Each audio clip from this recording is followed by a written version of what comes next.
ప్రభువైన యేసుక్రీస్తు నామములో మీ అందరికీ వందనాలు. ఈరోజు మరి మదర్స్ డే అంట. ఏడండి మదర్స్ డే. మీ అందరికీ కూడా మదర్స్ డే శుభాకాంక్షలు. తల్లులైన వాళ్ళందరికీ మదర్స్ డే శుభాకాంక్షలు. దేవుడు మిమ్మల్ని మీ కుటుంబాలని బహుగా దీవించి ఆశీర్వదించునుగాక. ఆమేన్. దేవునికి స్తోత్రం. మరి ఈ మదర్స్ డే దినోత్సవాన్ని పురస్కరించుకుని దేవుని చేత ప్రేరేపించబడి తల్లుల కోసం చెబితే బాగుంటుంది అని అనుకున్నాను. దేవుని ఆత్మ నడిపింపును బట్టి కొంతమంది తల్లుల కోసం చెప్పుకుని ఈ పూట మనం ముగించుకుందాం. ఈనాటి వాక్య ధ్యానము కొరకై పరిశుద్ధ గ్రంథమైన బైబిల్లో నుండి అపోస్తులుడైన పౌలు గారు హెబ్రీయులకు రాసిన పత్రిక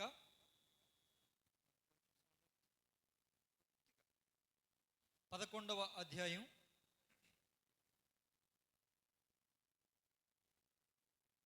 23వ వచనం నుంచి 26వ వచనం వరకు చదువుకుందాం. మోషే పుట్టినప్పుడు అతని తల్లిదండ్రులు ఆ శిశువు సుందరుడై ఉండుట చూచి విశ్వాసమును బట్టి రాజాజ్ఞకు భయపడక 3 మాసములు అతన్ని దాచిపెట్టిరి. మోషే పెద్దవాడైనప్పుడు విశ్వాసమును బట్టి ఐగుప్తు ధనము కంటే క్రీస్తు విషయమైన నింద గొప్ప భాగ్యమని ఎంచుకొని అల్పకాలము పాపభోగము అనుభవించుట కంటే దేవుని ప్రజలతో శ్రమ అనుభవించుట మేలని యోచించి ఫరో కుమార్తె యొక్క కుమారుడని అనిపించుకొనుటకు ఒప్పుకొనలేదు. ఏలయనగా అతడు ప్రతిఫలముగా కలగబోవు బహుమానమందు దృష్టి ఉంచెను. దేవునికి స్తోత్రం. హల్లెలూయా. ప్రియమైన దేవుని బిడ్డలారా, ఈ విషయాలన్నీ ఎవరి కోసం రాయబడినాయండి? ఎవరి కోసం? మోషే కోసం. మోషే కోసం రాయబడినటువంటి ఈ లేఖనాల్లో అతడు పుట్టినప్పుడు అతడు ఎలా ఉన్నాడంటండి? చాలా అందంగా ఉన్నాడంట, బహు సుందరంగా ఉన్నాడంట. అతడు సుందరంగా ఉండడం చూసి ఆ దినములలో మగపిల్లలు పుడితే, ఇశ్రాయేలీలకు మగపిల్లలు పుడితే చంపేయాలి, ఆడపిల్లలు పుడితేనే ఉండనివ్వాలి అనే ఒక కఠినమైనటువంటి నియమం ఐగుప్తును చేస్తున్నటువంటి ఏలుబడి చేస్తున్న ఫరో విధించారు. ఓకేనండి. ఎందుకని అంటే ఇశ్రాయేలీలు నానాటికి ప్రబలమవుతూ ఉన్నారు, జనాభా పెరిగిపోతూ ఉంది. ఇశ్రాయేలీలు ఐగుప్తుకు వచ్చినప్పుడు ఎంతమంది అండి? 70 మంది. ఇప్పుడు రాను రాను వాళ్ళ సంతానం పెరిగిపోతూ ఉంది. యోసేపు కాలంలో వచ్చారు, యోసేపు మరణించాడు. యోసేపును ఎరుగని కొత్త ఫరో ఏలుబడి చేస్తూ ఉన్నాడు. ఇక జనాభా లెక్కలవి చూసుకుంటూ ఉన్నప్పుడు ఇశ్రాయేలు జనాంగం అంతా కూడా మిక్కిలి లెక్కకు మించుతూ ఉన్నారు, పెరిగిపోతూ ఉన్నారు. ఇక ఫరోకి ఒకలాంటి భయం ఏర్పడింది. ఎందుకని అంటే రేపొద్దున వీళ్ళు జనం ఎక్కువైపోయారు, వీళ్ళు మగవారందరూ కూడా సంతానం ఎక్కువైపోయి యుద్ధ విద్యలు నేర్చుకుని మన మీదే తిరగబడి మన రాజ్యాన్ని తీసుకుంటారేమో, మన రాజ్యాన్ని తీసుకుని మనల్ని వీళ్ళు ఏలుబడి చేస్తారేమో అని వాడికి భయం పుట్టి ఇశ్రాయేలీల్లో మగపిల్లలు పుడితే చంపేయండి, ఆడపిల్లలు పుడితే ఉంచండి. కారణం ఏంటి? కారణం ఏంటంటే ఒకే ఒక కారణం. ఏంటది? మగపిల్లలైతే యుద్ధం చేస్తారు, ఆడపిల్లలైతే యుద్ధం చేయలేరు. కనుక ఆడపిల్లలు పుట్టినా వాళ్ళ సంతానం పెరిగినా మాకేమీ అభ్యంతరం లేదనే కారణం. అయితే ఈ మోషే పుట్టినప్పుడు అందంగా ఉన్నాడంట. తల్లిదండ్రులు ఇద్దరు కూడా ఏం చేస్తారండి? 3 నెలలు దాచారు. పుట్టగానే వాస్తవానికి ఏం చేయాలి? చంపాలి. ఇప్పుడు చంపలేదన్న విషయం వాళ్ళకి తెలిస్తే, ఐగుప్తీయుల ఇంట్లో ఒక మగపిల్లడు బతికే ఉన్నాడు పుట్టి అని తెలిస్తే వాళ్ళు తీసుకెళ్ళి చంపేస్తారు. మీకు అర్థమవుతుందా? వాళ్ళకంటే కనపడకుండా ఒక 3 నెలలు దాచగలిగారు. తర్వాత 3 నెలల తర్వాత ఇక దాచడం కష్టం అయిపోయింది. ఎందుకంటే 3 నెలల వరకు ఎక్కడ పడేస్తే అక్కడే ఉంటారు. అరవరో, కేకైరు, ఎక్కువగా ఇచ్చేరు, గోల్ చేయరు, నడవరో, పాకరో, బయటికి వెళ్ళే అవకాశం లేదు. ఇక దాచే అవకాశం కనబడతలా 3 నెలల తర్వాత.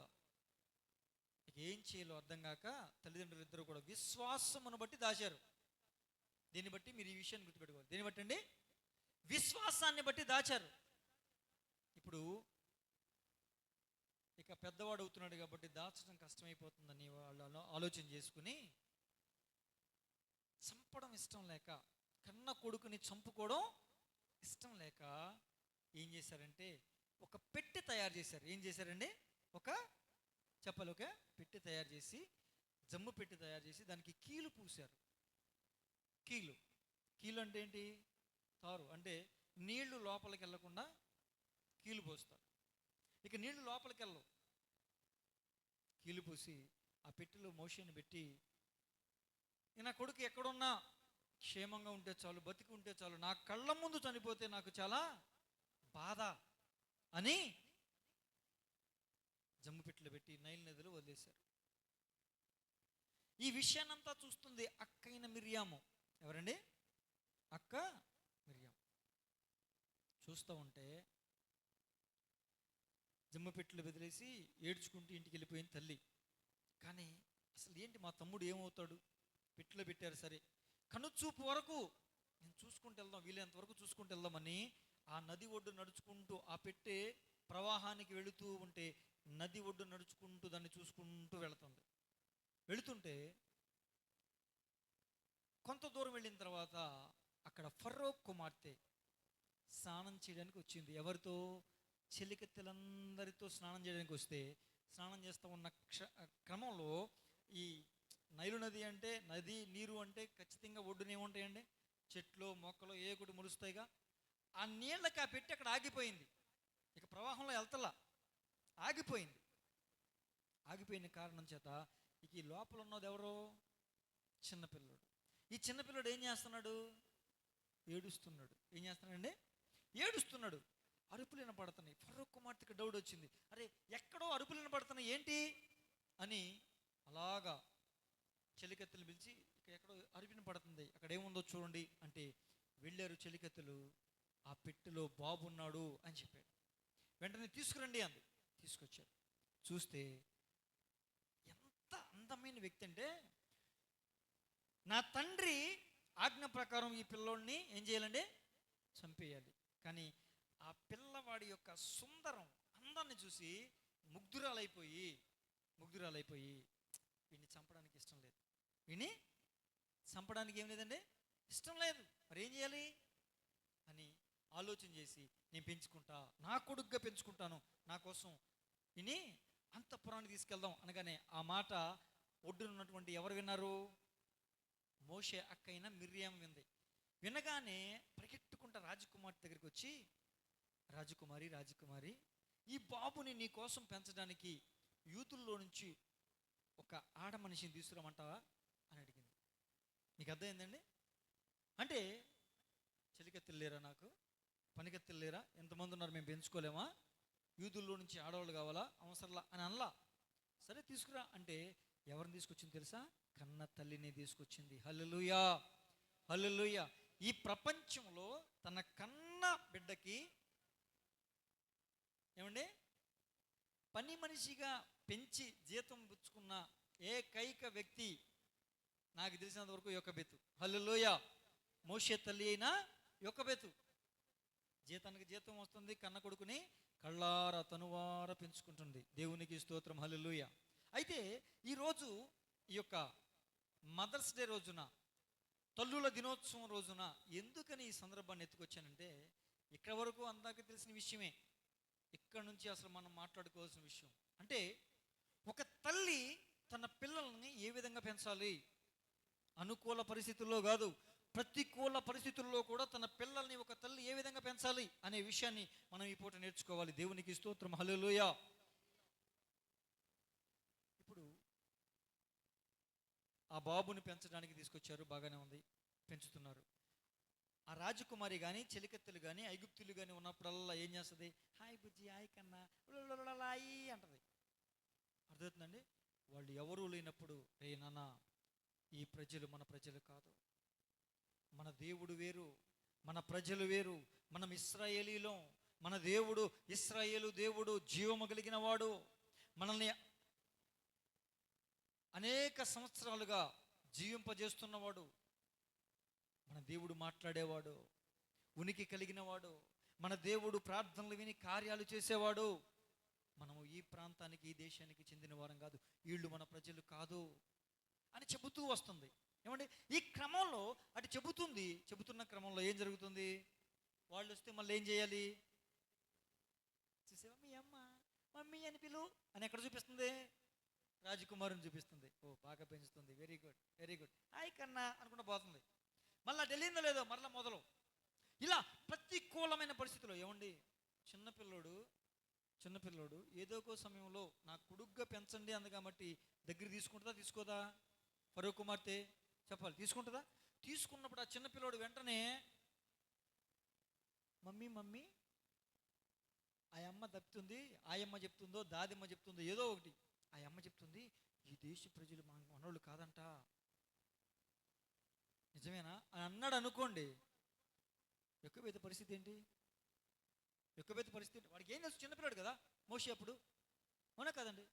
అలా ఎక్కడా జరగకుండా, చిన్న పొరపాటు కూడా జరగకుండా జాగ్రత్తగా విశ్వాసంలో పెంచుకొచ్చింది.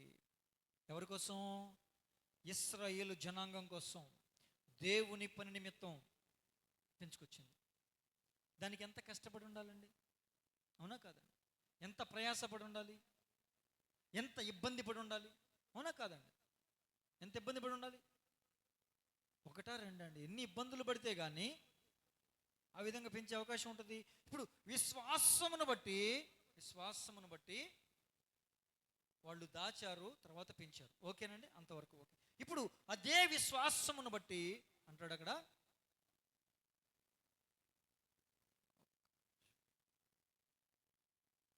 26వ వచనంలో, విశ్వాసమును బట్టి ఐగుప్తు ధనము కంటే క్రీస్తు విషయమైన నింద గొప్ప భాగ్యమని ఎంచుకున్నాడు. దేన్ని బట్టి అంట? విశ్వాసాన్ని బట్టి. తల్లిదండ్రులకు ఏ విశ్వాసం అయితే ఉందో దేవుని పట్ల, అదే విశ్వాసం కుమారుల్లో కూడా ఉంది. అతడు పెద్దవాడైనప్పుడు విశ్వాసమును బట్టి ఏమంటున్నాడండి? ఫరో కుమార్తె యొక్క కుమారుణ్ణి అని పిలిపించుకోవడం నాకు ఇష్టం లేదు, కానీ దేవుని ప్రజలతో ఇబ్బంది పడతా, శ్రమ పడతా, నిందలు పడతా, అవమానం పడతా అంటున్నాడు. దేనికంట? దేనికి అంటే మరలా అక్కడ కిందకు వస్తే అంటాడు 27వ వచనంలో, అది 26వ వచనం అంటాడు, అతడు ప్రతిఫలముగా కలగబోవు బహుమానమందు దృష్టి ఉంచాడు. దేవునికి స్తోత్రం, హల్లెలూయా హల్లెలూయా. అంటే ఈ లోకములో రాజభోగం, ఏమంటే రాజకుమారుడు అంటే ఏమన్నా తక్కువ ఉంటుందా? ఏమైనా కొదువు ఉంటుందా? అవకాశం ఉందా? సకల సౌకర్యాలు కాళ్ళ దగ్గరికి వస్తాయి. ఎవరక్కడా అనగానే ఒక 10 మంది వస్తారు. రాజకుమారుడు అనగానే కాలు కింద పెట్టకుండా, కందిపోకుండా పెరిగే అవకాశం, ఏది కావాలంటే దగ్గరికి వచ్చే అవకాశం, ఇలాంటి సుఖభోగాలన్నిటినీ నాకొద్దు అనుకుని దేవుని ప్రజలతో నింద అనుభవిస్తా అనే స్థాయికి, అనే విశ్వాసంలోనికి మోషేను పెంచగలిగింది. దేవునికి స్తోత్రం, హల్లెలూయా హల్లెలూయా. ఎంత గొప్ప ఆత్మీయ పెంపకం ఒకసారి ఆలోచన చేశారా? తనకున్న విశ్వాసాన్ని తన పిల్లల్లో నింపింది. ఇప్పుడు మోషే ఏం చూస్తున్నాడు? ఈ లోకంలో సుఖభోగాలు చూస్తల్లా, ఈ లోకంలో ఆనందాలు చూస్తల్లా, ఈ లోకంలో ఉన్నటువంటి సరదాలు సంతోషాలు చూస్తల్లా. మరి ఎక్కడ చూస్తున్నాడు? పొందబోయే బహుమానాలు. అంటే పరలోకంలో నా కోసం ఒక బహుమానం ఉంది, కిరీటం ఉంది, సింహాసనం ఉంది, దేవుడు నాకు కొత్త పేరు పెడతాడు, నాకంటూ ఒక సొంత ఇల్లు ఉంటుంది, ఆయన చేతులతో ఆయన నిర్మిస్తాడు అని పొందబోయే ఆ బహుమానాలను చూసి ఇక్కడ అల్పకాల పాప భోగం అనుభవించుట కంటే దేవుని ప్రజలతో ఏమి అనుభవించటం మేలంట? నింద, అవమానం, శ్రమ, కష్టం అనుభవించటం మేలు అని ఆయన ఆ స్థాయి విశ్వాసాన్ని కలిగి ఉన్నాడు. తల్లులుగా నేను ఒక మాట చెప్తా. మన పిల్లల్లో ఒక పిల్లోడిని కానీ ఒక పిల్లని కానీ అంత విశ్వాసంలో పెంచగలిగామా? అసలు ముందు నీకుందా దేవుడి మీద విశ్వాసం? ముందు నీకుందా పరలోకం మీద విశ్వాసం? ముందు నీకుందా పరలోకంలో ఉన్న బహుమానాల మీద విశ్వాసం? నీకే సరైన విశ్వాసం లేదు. నీకే పొందబోయే మహిమ తెలియదు, నీకే పొందబోయే బహుమతులు తెలియదు, నీకే పొందబోయే సింహాసనం అంటే ఏంటో తెలియదు. ఇంక నువ్వు నీ పిల్లలకి ఏం చెప్తావు? తల్లుల దినోత్సవం రోజున తల్లుల్ని ఏదో తక్కువ చేసి మాట్లాడడం కాదు, కానీ ఇదిగో మన ముందు ఒక తల్లి ఉన్నారు. ఆమె పేరు యొక్కబెతు. ఆమె తన కుమారుణ్ణి అనుకూల పరిస్థితుల్లో కాదు, తన సొంత ఇంటిలో కాదు, మందిరంలోకి వెళుతూ తీసుకొస్తూ కాదు, శత్రువుల రాజగృహములో, శత్రువుల ఇంటిలో, ప్రతికూల పరిస్థితుల్లో దేవుని కొరకు నిలబడిపోయేవాడిలాగా పెంచింది. దేవునికి స్తోత్రం, హల్లెలూయా. అతడు పెద్దవాడైనప్పుడు తన ప్రజలు కష్టాలు బాధలు చూడాలని వెళ్ళాడు, తన ప్రజలను విడిపించాలని ప్రయాసపడ్డాడు. దేవునికి స్తోత్రం, హల్లెలూయా, హల్లెలూయా. దేవుని బిడ్డలారా, మరి మనం ఎలా ఉండగలుగుతున్నాం? ఎలాంటి భక్తి చేయగలుగుతున్నాం? మన బిడ్డలను మనం ఎలా పెంచగలుగుతున్నాం? అసలు నీకుందా సరైన భక్తి? నువ్వు చేయగలుగుతున్నావా సరైన భక్తి? నీకుందా? ఆ మహిమ లోకంలో ఏముంటాయో నీకు తెలుసా? ఆ మహిమ లోకంలో చేరాలనే విశ్వాసం నీకుందా? మరి ఏముంది? ఆదివారం రావాలా పోవాలా, అది కూడా వీలైతే రావాలి, లేకపోతే లేదు, అంతేనా? అది నీ విశ్వాసం. ఇంకా నువ్వు పిల్లల్ని ఏం పెంచుతావు? ఈరోజు తల్లిదండ్రులు అందరూ కూడా చాలామంది ఎలా ఉంటారండి? తల్లి మాత్రం ఎక్కడికి వెళ్తుంది? ఆదివారం పూట చెప్పాలి, మందిరానికి వెళ్తాడు. భర్త ఏమో అక్కడ ఏమనుంది? ఇందాక చదివిన విషయంలో మనం అక్కడ మోషే పుట్టినప్పుడు అతని తల్లిదండ్రులు ఆ శిశువు సుందరుడయ్యుండడు చూసి విశ్వాసమును బట్టి, తల్లి తండ్రి ఇద్దరు కూడా విశ్వాసంలో ఉన్న వ్యక్తులు, అవునా కదా? భార్య ఏమో మందిరానికి వెళ్తుంది, భర్త ఎటు వెళ్తాడు? అయితే పనికి పోతాడు, లేకపోతే సెంటర్లో కబుర్లు ఆడుకోవడానికి పోతాడు, లేకపోతే ఏదైనా పని మీద తిరగడానికి పోతాడు, సరదాగా ఎక్కడో కూర్చుని ఆళ్ళతో కబుర్లు చెప్పుకొని కాలయాపన చేయడానికి పోతాడు. పిల్లలు ఏం చేస్తారు? అయితే ఆడుకోవడానికి పోతారు, లేకపోతే ఇంట్లో టీవీ కతుక్కుపోతారు కదా? క్రైస్తవ కుటుంబాల్లో జరుగుతున్న విషయం కాదా ఇది? నేను కొత్తగా చెప్తున్నానా? నీతో పాటు నీ పిల్లల్ని తీసుకొస్తున్నావు చిన్నప్పటి నుంచి, మందిరాన్ని తీసుకొస్తావు చిన్నప్పటి నుంచి. నువ్వు అసలు నువ్వు రావడమే గగనం, నువ్వు రావడమే ఏదో పెద్ద ఏమంటారు ఘనకార్యం చేసినట్టు ఫీల్ అయిపోతావు మందిరానికి రావాలంటే. అది కూడా ఎప్పుడు? పాస్టర్ గారు వచ్చి, అమ్మ మీ పనులన్నీ త్వరగా ముగించుకు త్వరగా రండి, నేను వచ్చేసాను అని మైకులో 3 సార్లు అనౌన్స్ చేస్తే ఆరాధన సమయం అయిపోతుంది అంటే అప్పటికి ఇంకా ఈ అమ్మ ఏ పని అవదో, నీకు ఎందుకు వచ్చిందిలే అని చెప్పి ఆయనే ప్రారంభ ప్రార్థన చేసుకుని ఆయనే పాట పాడుతూ ఉంటే ఎవరో ఒక 2-3 పాటలు పాడేవాళ్ళు వస్తారు. వాళ్ళకి మైకిచ్చి పాడండమ్మా అంటాడు. ఈ పాడుతూ ఉంటారు, వాళ్ళు పనులు చేసుకుంటూ ఉంటారు. ఇక పాటలు ఎంతసేపులే అని చెప్పి పాటలు ఆపేసేసి కార్యక్రమం ముందుకు, ఆరాధన ముందుకు తీసుకెళ్ళిపోయి వాక్యాన్ని ఏం చేస్తారండి? ప్రారంభిస్తారు. వాక్యాన్ని ప్రారంభిస్తారు. ఓకే, మైకులో వినపడుతుందిగా, వాక్యం జరుగుతుంది, ఓకే. ఇక ఇప్పుడు ఆడావుడి చేసేసి హల్లెలూయా అటెండెన్స్ చేసుకోవడం కోసం రావాలి, పాస్టర్ గారికి కనపడాలి, ఈ వారం నేను వచ్చానని అని అప్పుడు వస్తారు కొంతమంది. లేరండి అలా ఉండేవాళ్ళు. కొంతమందికి వాక్యం అయిపోయేటప్పుడు లాస్ట్లో వచ్చి హల్లెలూయా అంటే నేను వచ్చాను చూడండి పాస్టర్ గారు, అది దాని అర్థం. ఏం చేయాలండి? హల్లెలూయా అని గట్టిగా కేకలేస్తే ఏంటి దాని అర్థం? నేను వచ్చాను, అటెండెన్స్ పడిందా పాస్టర్ గారు, నా అటెండెన్స్ చేసుకుని నేను వచ్చా. ఎప్పుడు వచ్చావు? అది తెలవదా? పాస్టర్ గారికి కనపడరా? ఎవరు వచ్చారు ఎవరు రావట్లేదు, గుమ్మం ఎదురుగా ఉండదా? అంత తెలివి తక్కువ. మీకే అంత ఉంటే మరి పాస్టర్కి ఎంత ఉండాలండి? పాస్టర్ అమ్మకి ఎంత ఉండాలండి? అవి చూడదా? కాకపోతే ఏంటంటే ఏం చేస్తాం, ఇవాళ కాకపోతే రేపన్నా మారుతారని ప్రార్థన చేస్తాం, అంతకుమించి ఇంకేం చేస్తాం? స్వతంత్రం ఉంటే గద్దిస్తాం, ఏమ్మా రావట్లేదండి మందిరానికి, గుడికి రావట్లేదండి అన్నాం అనుకోండి, 1,00,000 కారణాలు చెప్తారు. విని విని అలసిపోయి ఏం చేస్తాం? ఏం చేస్తాం? అడగపోతే అడగలేదంటారు, అడిగామనుకో రాపోతే అడిగేస్తారు, మరి మనకి పనులు ఉండవా అంటారు. అన్నీ మీ మాటలే. మరి పాస్టర్ ఏం చేయాలి? ఏం చేయాలో అర్థం కాక ఆలోచన చేయాలి. ఏదో మీరు మందిరానికి వస్తే పాస్టర్కి ఏదో బాగా లాభంలాగా, మీరు మందిరానికి వస్తే పాస్టర్ గారి ఆత్మ బాగా పెరిగిపోద్ది, పాస్టర్ గారి ఆత్మ బాగా ఎదిగిపోద్ది అన్నట్టు. మరి మీరు ఎదగరు కదా. పాస్టర్ గారిని ఉద్ధరించడానికి, పాస్టర్ని ఉద్ధరించడానికి వస్తారా? లేరు అలాంటి వాళ్ళు. అరే మన భక్తి ఎలా ఉందండి? ఇక్కడ తల్లి భక్తి చూడండి. శత్రు దేశంలో ఏదో ఒక మారుమూల ప్రాంతంలో ఒక ఇంట్లో పెంచిందంటే అనుకోవచ్చు. అసలు శత్రువు యొక్క రాజుగారి అంతఃపురంలో పెంచింది కొడుకుని. ఆ విధంగా దేవునికి స్తోత్రం హల్లెలూయా.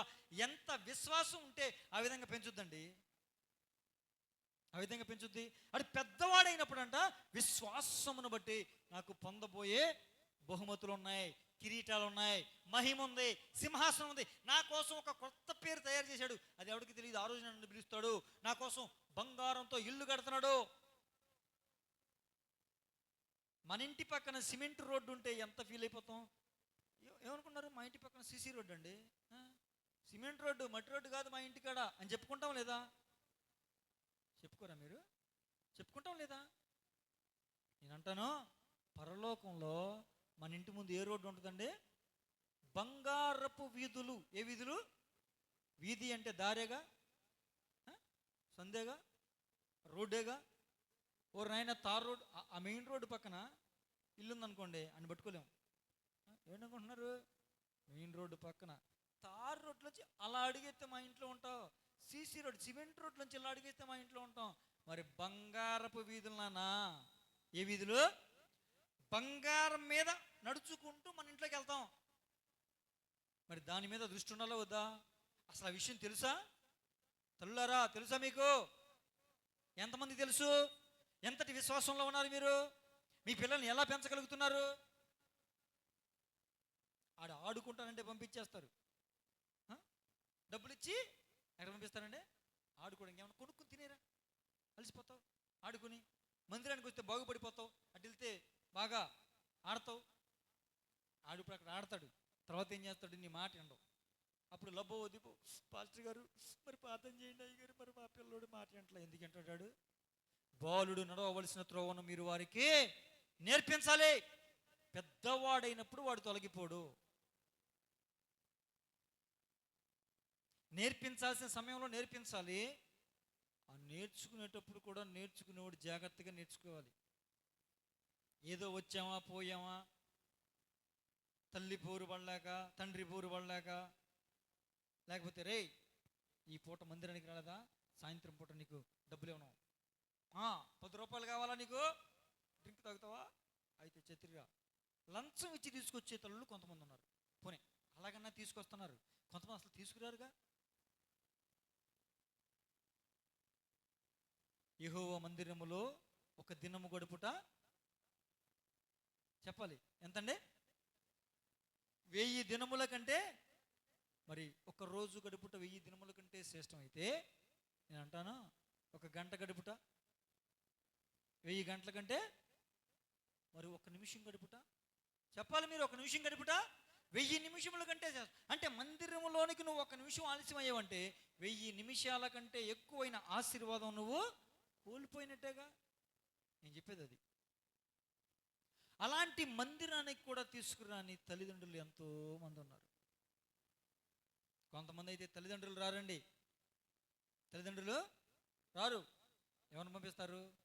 పిల్లల్ని పంపిస్తారు. మరి ఇలాంటి మహాతల్లులు కూడా ఉన్నారు ఈ రోజున. మరి వాళ్ళ కోసం కూడా చెప్పాలి. పిల్లలు మాత్రం మందిరానికి వస్తారు, తల్లిదండ్రులు అయితే పనికి పోతారు, లేకపోతే ఇంటి దగ్గర పనులు ఉంటారు, లేకపోతే ఫంక్షన్లకు పోతారు. అరే నువ్వు చర్చికి వెళ్ళి వచ్చి ఈ లోపు ఇంటి దగ్గర పనులన్నీ చక్కబెట్టేస్తా, మన ఊరు వెళ్ళాలి, ఫంక్షన్కి వెళ్ళాలి, పెళ్ళికి వెళ్ళాలి. లేరండి?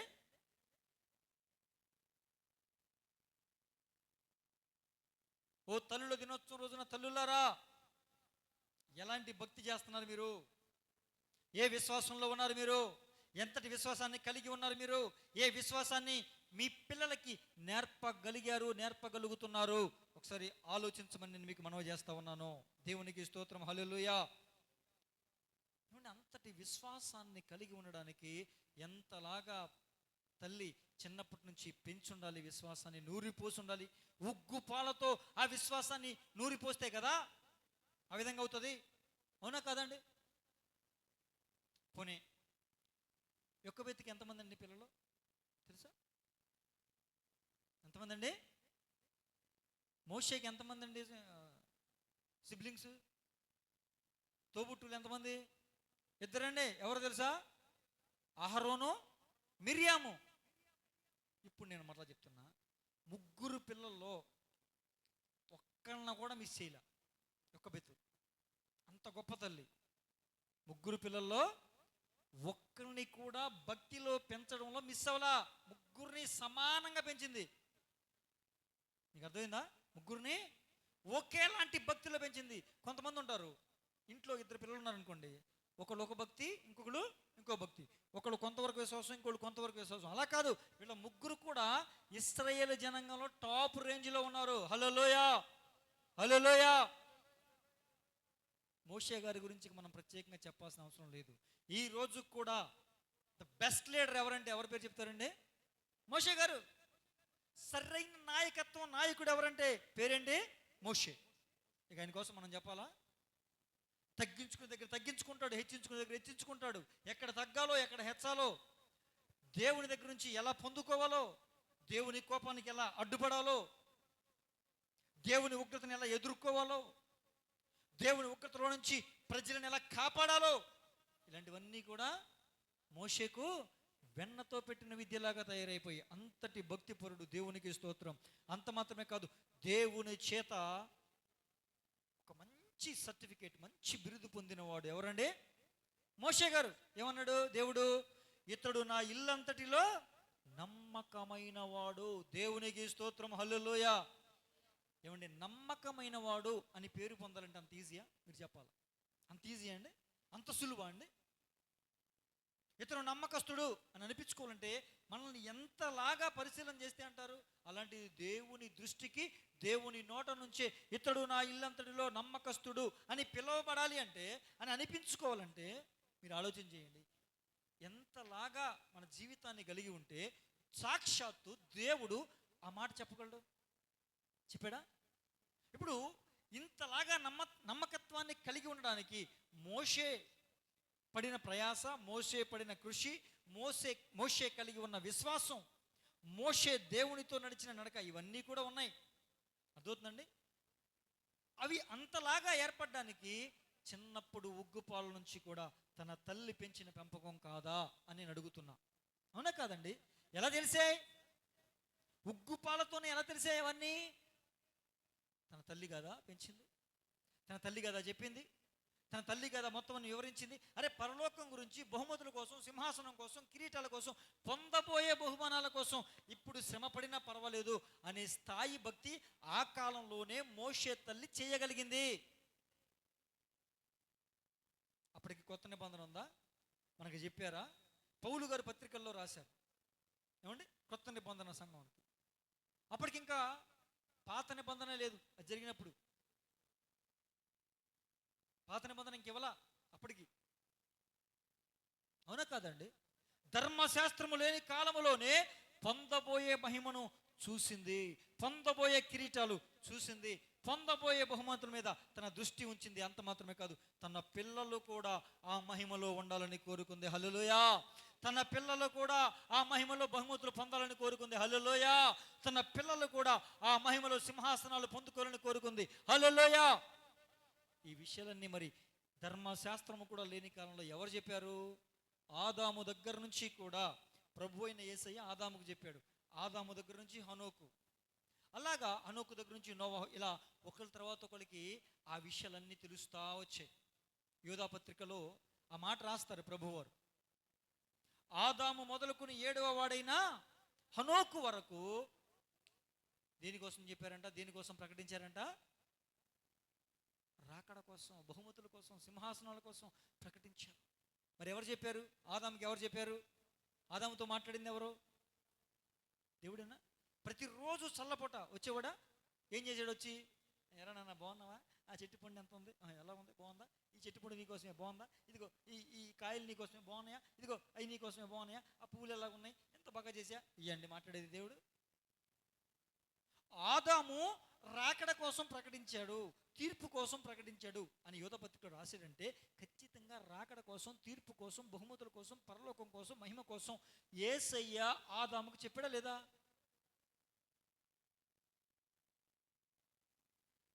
ప్రియమైన దేవుని బిడ్డలారా, ఆ కాలములోనే అంత భక్తి చేయగలిగి తాను భక్తి చేయడమే కాకుండా తన పిల్లల్ని కూడా ఉన్నతమైన భక్తి స్థాయిలో పెంచగలిగిందంటే ఆ తల్లిని ఈరోజు మనం జ్ఞాపకం చేసుకోవాలా వద్దా?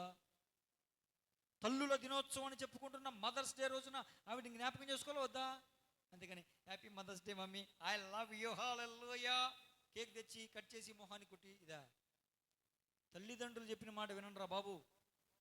పిల్లలారా, మీ తల్లిదండ్రులకు విధేయులుగా ఉండండి, మీ తల్లిదండ్రుల మాటకు లోబడండి. వాక్యాలు ఉన్నాయా? ఉన్నాయా లేవండి? ఈ తల్లిదండ్రుల మాట 364 రోజులు వినవు. మదర్స్ డే రోజున మాత్రం దేనికోసం? మమ్మీ అంటే ప్రేమ ఉందో లేదో పక్కన పెట్టు, ఇది స్టేటస్లో ఇప్పుడు అందరికి తెలియాలా. మా అమ్మకు నేను కట్ చేసా కేకు, రాసా ముఖానికి. ఎవడకు కావాలి నీ కేకు మొక్క? నువ్వు సరైన జీవితాన్ని కలిగి లేకపోతే, నువ్వు సరైన విధానం కలిగి లేకపోతే, నువ్వు నీ తల్లిదండ్రులు చెప్పిన మాట వినకపోతే, నువ్వు కేక్ కాదు, నువ్వు బంగారం తెచ్చిపెట్టినా కూడా మనసులో ఏమనుకుంటుందండి? పైకేదో నువ్వు బాధపడతావని, ఈ రోజునైనా చేసేళ్లే అని సంతోషంతో తీసుకుంటావు తప్ప మనసులో ఏముంటుందో తెలుసా? నా మాట విని నువ్వు బాగుపడితే చాలు, కానీ ఇవన్నీ నాకెందుకురా? నువ్వు నా మాట విని చక్కగా నీ బ్రతుకును మార్చుకుంటే ₹1,00,00,000 కన్నా ఎక్కువ. వీడు తెచ్చిన కేక్ ₹1,00,00,000 ఉంటుందా? పోనీ బంగారం తెచ్చిన ₹1,00,00,000 ఉంటుందా? ₹1,00,00,000 కాస్ట్లీ గిఫ్ట్ ఇవ్వగలడా? ఒరే ఏమనుకుంటుంది మనసులో? నువ్వు నా మాట వింటే ₹1,00,00,000 కన్నా ఎక్కువ, అది చేయకుండా ఇవన్నీ ఎందుకురా నాయన అని అనుకుంటుందా లేదా? పిల్లలారా, మీరు అలా ఉండొద్దు. తల్లులారా, మీరు సరైన భక్తి చేయండి. దేవునికి స్తోత్రం కలుగును గాక. హల్లెలూయా, హల్లెలూయా. ఇప్పుడు అహరోను ఎవరండి? మోషేకి అన్నయ్యనా? మోషే చిన్నోడండి ముగ్గురులో. అహరోను ఎవరు? అన్నయ్య. ఇప్పుడు అహరోను ఎవరు? ప్రధాన యాజకుడు. అహరోను ఎవరండి?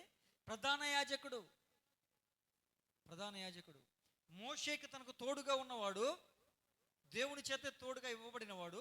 అంత మాత్రమే కాదు, మందిరాన్ని నిర్మించిన తర్వాత, ప్రత్యక్షపు గుడారాన్ని నిర్మించిన తర్వాత ప్రభువు వారు ఏమని చెప్పారు? అహరోనుని ప్రధాన యాజకునిగా ఉండనివ్వు, అభిషేకించు అన్నాడు. ఇన్ని లక్షల మంది ఇశ్రాయేలు ప్రజల్లో, ఇన్ని లక్షల ఇశ్రాయేలు మంది ప్రజల్లో యాజకులు ఉన్నారు, లేవీయులు ఉన్నారు, లేవీయుల్లో యాజకులు ఉన్నారు. యాజకుల్లో కూడా ప్రధాన యాజకుడు ఎవరండి? అహరోను. ఒకవేళ అది ఆవరణం, ఇది పరిశుద్ధ స్థలం, ఇది అతి పరిశుద్ధ స్థలం, ఇలా 3 భాగాలు ఉంటాయి. ఓకేనండి? ఇప్పుడు దీనిలో సంవత్సరానికి ఒక్కసారి ఈ అతి పరిశుద్ధ స్థలంలోకి వెళ్ళాలా. ఎవరు వెళ్ళేవాళ్ళు? అహరోను ఒక్కడే ఆ ఛాన్స్.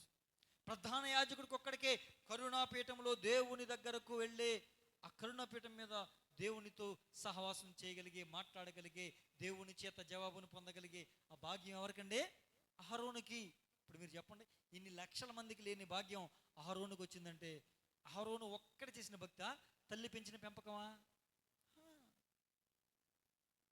కొంతమందికి తల్లుల్లో ఉండదు భక్తి, పిల్లల్లో బాగా ఉంటుంది. వాళ్ళు ఉంటారు, అయితే తక్కువ కేటగిరీ. కానీ ఇక్కడ మాత్రం యొకబేతులో చాలా భక్తి ఉంది, చాలా విశ్వాసం ఉంది. కనుకనే మోషేను ఆ విధంగా పెంచగలిగింది, ప్రతికూల పరిస్థితుల్లో కూడా ఆ విధంగా పెంచగలిగింది. అయిపోయాడా? ప్రధాన యాజకుడు అంటే గొప్పతనమా కాదా? లక్షల మందిలో, వేల మంది యాజకుల్లో మనోడు ప్రధానుడు. దేవునికి స్తోత్రం. హల్లెలూయా, హల్లెలూయా. ప్రియమైన దేవుని బిడ్డలారా, తర్వాత ఇంకొకరు ఎవరండి? 3వ వ్యక్తి ఎవరండి? అక్క అయిన మిరియాం. ఇప్పుడు మిరియాం ఎవరు? ఆరాధికురాలు, ప్రవక్త్రి అని రాయబడి ఉంది. ఒకసారి చూడండి, నిర్గమాకాండం 15వ అధ్యాయం. నిర్గమాకాండం 15, 20, 21.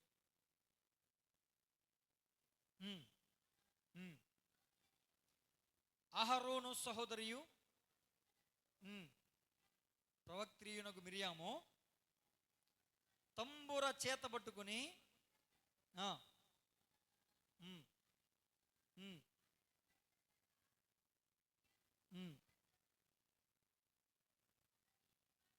చాలండి.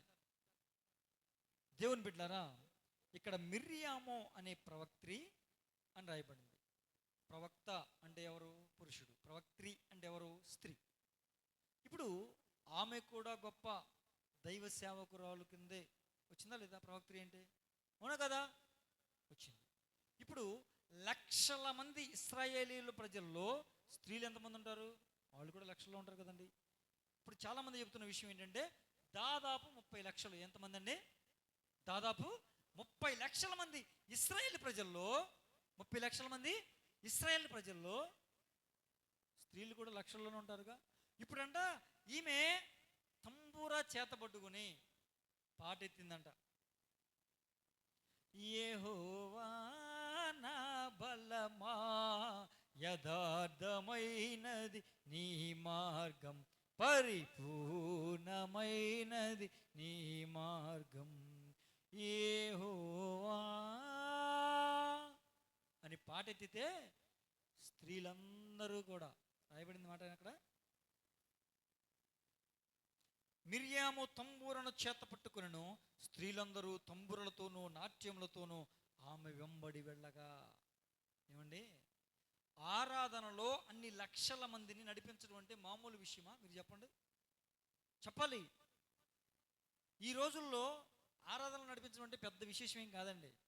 మనకు డబ్బు ఉంటే మనం పెద్ద మీటింగ్ పెడితే భోజనాలు పెడతాము అంటే తప్పు కనుకోవద్దు. భోజనాలు పెడతామంటే పబ్లిసిటీ చేస్తే పెద్ద స్టేజ్ వేసి బాగా మ్యూజిక్ ఇన్స్ట్రుమెంట్స్, లైటింగ్లు, డిస్కో లైటింగ్లు అవి ఇవి పెట్టి భోజనాలు పెడతాం అని కూటమి పెడితే, ఆరాధనోత్సవం అని పెట్టామనుకోండి, ఉదాహరణకి చెప్తున్నా, అని పెట్టామనుకోండి, అంటే ఇక్కడ ఆరాధన సందర్భం వచ్చింది కాబట్టి ఆరాధనోత్సవం అని పెడుతున్నా, చెప్పా అంతే తప్ప వేరే ఉద్దేశం ఏం లేదు.